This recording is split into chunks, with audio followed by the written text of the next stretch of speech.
നാലുകളി എനിക്ക് അവൻ്റെ അത് മോഷ്ടിക്കാൻ തോന്നിയല്ലോ. വല്ലാത്ത വിഷമമുള്ള കാര്യമായി പോയി. പക്ഷെ എന്തോ ചെയ്യാനേ. എന്തോ മോഷ്ടിച്ചെന്ന് നീ കുറേ നേരം കൊണ്ട് പറയുന്നല്ലോ. ഹോ, വല്ലാത്തൊരു സംഭവം അത്. പറഞ്ഞാലും തീരത്തില്ല. ഒരു വലിയ ബുക്ക് എഴുതി കാണിക്കേണ്ടി വരുന്നില്ല. അത് ഞാൻ വിശുദ്ധമായിട്ട് പിന്നെ ഒരു പ്രാവശ്യം പറഞ്ഞേരെ. ഇപ്പം അതിനുള്ള സമയമില്ല, ബസ് വരാറായി. സമയമായി. ബസ് ഇപ്പം വരും. എനിക്ക് വീട്ടിൽ പോയിട്ട് കുറേ പണിയുണ്ട്. അയ്യടാ, ബസ് വന്ന് ഞാൻ പോകും. ഓ, നീ വന്നാ? ഞാൻ ഒന്ന് കിടന്നു ഇത്ര നേരം. അല്ല, മീറ്റിങ്ങൊക്കെ എങ്ങനെ ഉണ്ടായിരുന്നു? മാനേജർ പുറത്താക്കാണ് എന്നെയാ? എൻ്റെ പെർഫോമൻസ് ആയിരുന്നു അവിടെ ഏറ്റവും നല്ലത്. ഓ, ഇങ്ങനെയൊക്കെ ആദ്യമായിട്ടാണ് കയ്യടി മേടിക്കുന്നത് അവിടുത്തെ ആൾക്കാരെ.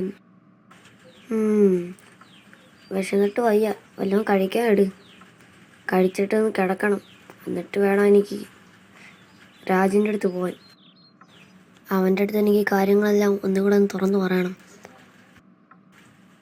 എന്തായാലും എനിക്കൊരു റൂമൊന്ന് സഹായിച്ചില്ലേ കിടക്കാൻ. അവനില്ലാതെ ഞാൻ തെരുവി കിടന്നേനെ. അല്ല, എനിക്കവൻ ഹോട്ടലെന്നല്ലേ.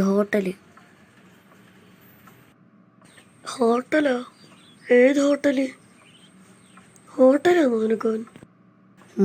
ഹോട്ടൽ തന്നെ. അവന് 2 ഹോട്ടലുണ്ടായിരുന്നു. ഒരെണ്ണം എൻ്റെ പേർക്കാന്നാ പറഞ്ഞത്. ഹോ, ഇവിടുത്തെ കൂട്ടുകാരന്മാരൊക്കെ കിട്ടണമെങ്കിൽ നീ കഴിഞ്ഞ ജന്മത്തിൽ ഭാഗ്യം ചെയ്തോളൂ. വല്ലാത്ത ക്ഷീണമുണ്ടായിരിക്കും.